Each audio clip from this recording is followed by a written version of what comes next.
बोलो जयकारा बोल मेरे श्री गुरु महाराज की जय। श्री सद्गुरुदेव भगवान की जय। गुरुमुखो, भगवान श्री कृष्णचंद्र जी ने गीता में लिखा है कि काम क्रोध लोभ आत्मा का नाश करने के लिए 3 दरवाजे हैं, इसलिए इन तीनों से बचना चाहिए। वैसे तो मन व मन के सभी साथी काम क्रोध लोभ मोह अहंकार आत्मा के दुश्मन हैं। जो जीव इनमें अपनी सुरती को लगाता है वह अपने आप को नरकगामी बना लेता है। विशेषकर काम क्रोध लोभ, इन तीनों को तो सब महापुरुषों ने अपनी वाणियों में त्यागने व इनसे ऊपर उठने की प्रेरणा दी है। काम क्रोध लालची इनसे भक्ति न हो, भक्ति करे कोई सूरमा, जाति वरण कुल खोए। धन का लोभ मन में आ जाने से मन की तृष्णा कभी समाप्त नहीं होती। जैसे आग पर ईंधन डालने से आग प्रचंड होती है, इसी तरह लोभी मनुष्य को जितना धन मिल जाए उतनी ही उसकी तृष्णा बढ़ती चली जाती है। ऐसा मनुष्य अपने जीवन काल में दरिद्रता बना रहता है। धन के अति अधिक होने पर भी वह मनुष्य स्वयं को कंगाल मानता है। ऐसा मनुष्य परमार्थ व भक्ति के पद पर कभी भी सफलता प्राप्त नहीं कर सकता। कि इस दृष्टांत में हम आपको बताते हैं कि किस प्रकार एक नाई ने असरफियों के 7 घड़े पाकर और उनको भरने के लालच में अपना संपूर्ण जीवन दुख रूप बना लिया। गुरुमुखो, ध्यान से सुने। किसी समय का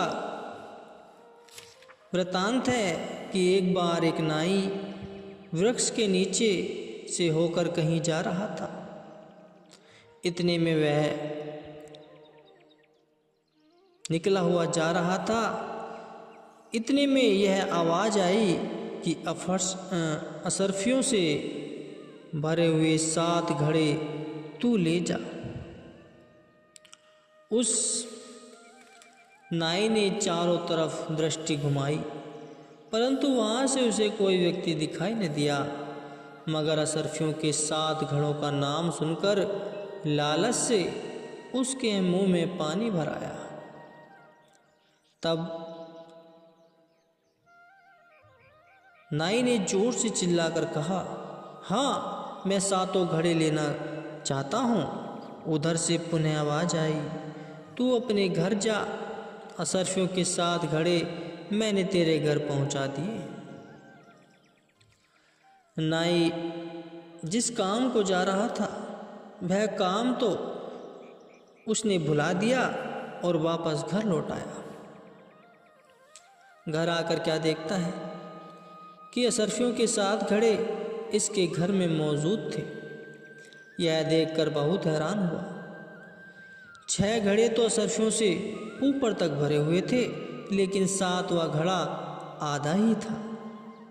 वह देखकर उस नाई को चिंता हुई। अगर यह घड़ा भी भर जाता तो कितनी अच्छी बात होती। इसके पास जितने भी रुपए चांदी सोने के जेवर थे सबको बेचकर असरफियाँ खरीद ली और जो घड़ा अधूरा था उसमें डाल दी, मगर वह घड़ा नहीं भरा। यह नाई राजा के यहाँ नौकरी करता था और राजा भी इसके कार्य से प्रसन्न था। इसने नम्रतापूर्वक राजा से विनय की कि महाराज, मेरा खर्च अब नहीं चलता, मेरा वेतन बढ़ा दीजिए। राजा ने नाई का वेतन दोगुना कर दिया। अब यह सब रुपया उस अधूरे घड़े में जाने लगा, मगर घड़ा फिर भी नहीं भरा। इसके बाद नाई घर घर भीख मांगने लगता। जो कुछ मिलता असरफिया मोल लेकर घड़े में भरता जाता, मगर वो घड़ा फिर भी नहीं भरा।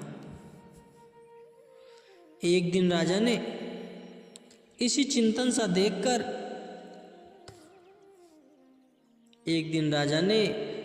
उसे चिंतित देखकर पूछा, तू इतना दुखी और उदास क्यों रहता है? जब से तेरी तनख्वाह आधी थी तब तक तो तू खुश था, जब से तेरी तनख्वाह बढ़ी है तू ज़्यादा परेशान हो गया है। कहीं तुझको 7 घड़े तो नहीं मिल गए?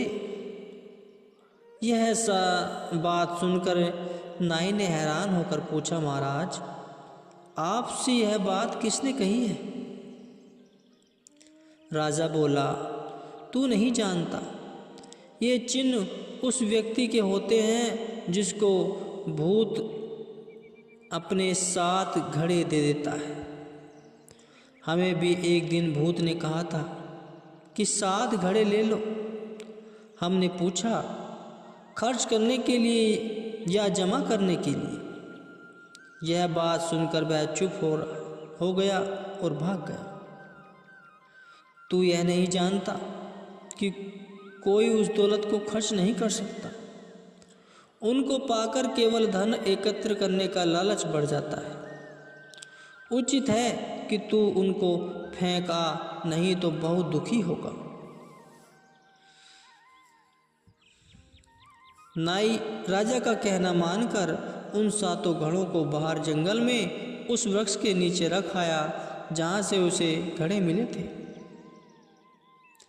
इसका परिणाम यह हुआ कि नाई की सारी आयु भर की कमाई अपने लालच के कारण हाथ से निकल गई। इतना नुकसान होने पर भी अब वह खुश था, क्योंकि उसे अब मालूम हो गया था कि अगर ये घड़े मेरे घर में रहते तो पूरी जिंदगी मुझे परेशान होना पड़ता।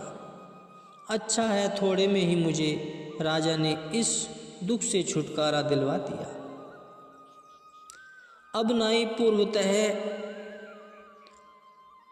अपनी कमाई को खाने पीने पहनने में खर्च करने लगा और हंसी खुशी से उसका समय गुजरने लगा।